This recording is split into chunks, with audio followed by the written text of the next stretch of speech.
Hi there, Rabbi. How you doing? I'm good, Joe. I have my own business, Rabbi on the Go, LLC. And to let the audience know, we've been discussing this a little bit before we started recording. As a cartoonist, I can point many instances in the funny pages of the boss yelling, Bumstead, you're fired. Your position is that his boss is not wrong in that assertion, that he can fire somebody because he wants to fire them. Am I summarizing your opinion correctly? It's my company. It's my business. I am not taking money from any government, any grant, any agency. No one else has anything to do with Rabbi on the Go, LLC. Therefore, it's my prerogative whom I hire and whom I fire. It's that simple. It would be like my saying to you, "Oh, Joe, I'm going to tell you who can live in your house and who can't." It's your house. Between the current two political parties in power in this country.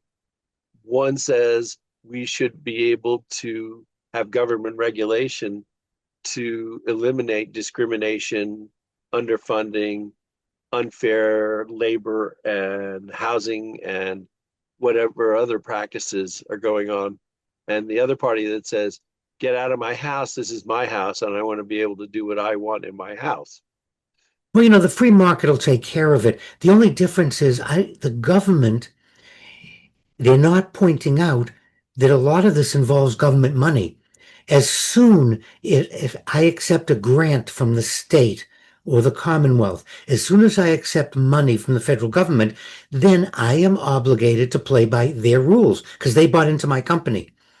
And I don't hear that distinction being made. I think that's an important distinction. As long as it's Rabbi on the Go LLC, none of, unless I break a law that's on the books for murder or solicitation or something else, bribery, you have nothing to do with my little company. And you can say what you want, but once I accept outside money, let's say I decide to go public. Let's say I have a board of directors. It's not my company anymore. I now have a board of people that I have to answer to. So it keeps changing. I don't hear that in the discussion. What I hear are absolutes. We're going to make it fair for every. No, that's wrong. Let's step back and look at what are we talking about? Talking about my company, or are you talking about aerospace that accepts government contracts? Well, just like our children, the classic example, if you don't like the rules that I have as your father, you can always move out and you don't have to live under my rules. We say that to our kids. So it's the same thing here. You don't like the way I hire at my company, go work someone else. But what about the moral obligations that are regardless of the law? If I owned a lunch counter, should I discriminate against customers because of race or religion? If I have a garage that I'm the sole owner, and I don't like this mechanic because he wears a certain cologne every day to work, and he refuses to stop wearing it, can I fire him for that, even though it has nothing to do with the work that he's doing? You have a neat question because that depends on your religious orientation, but that's a moral question, not a legal question. And one of the problems we have in the United States is our government is infringing on areas of religious belief that each of us should decide I don't want to work with. I have trouble identifying with in my office. That's me and my employee.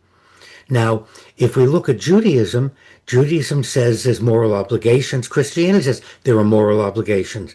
So let's not confuse or throw in religious beliefs into something if it's your sole practice. Now, if you're an agent of the state and you're a judge or you're working giving out marriage licenses, it's not your business. You're an agent of the state. Therefore, the state can tell you what to do. And I don't hear that distinction being made enough. It's not the same. It's confused. Well, I don't want to let those people, I don't want to issue a marriage license. You have to because you're following the laws of the state that hired you.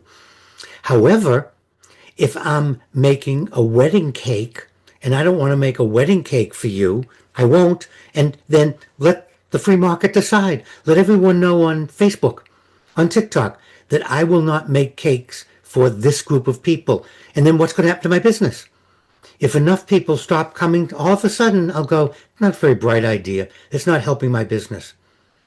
Or, oh, gee, business is booming. I have more than I can handle. I don't care what they say on Facebook. But don't confuse it, Joe. Don't bring in to the public sector, government, something that just belongs in a private sector. So if I owned a hotel and I hung a sign outside the window that said Red Sox fans not allowed or not welcome, that would be okay as long as I owned the hotel and it was my hotel and I didn't have any stockholders or take any government contracts. Correct. And what I would say to you is what my grandmother used to say to my grandfather in Yiddish. If I wasn't your grandmother, I would be your grandfather. So stop with the what ifs. Well, thanks as always, Rabbi. You can't top that for a last piece of wisdom, but I give you free reign to try.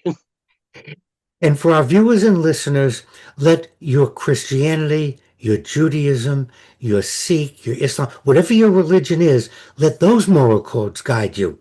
And let's keep the government out from trying to use a specific religion to support a private business. And let's keep that in mind. I'm not talking about public. I'm not talking about accepting grants or money. It's just Rabbi on the Go, LLC.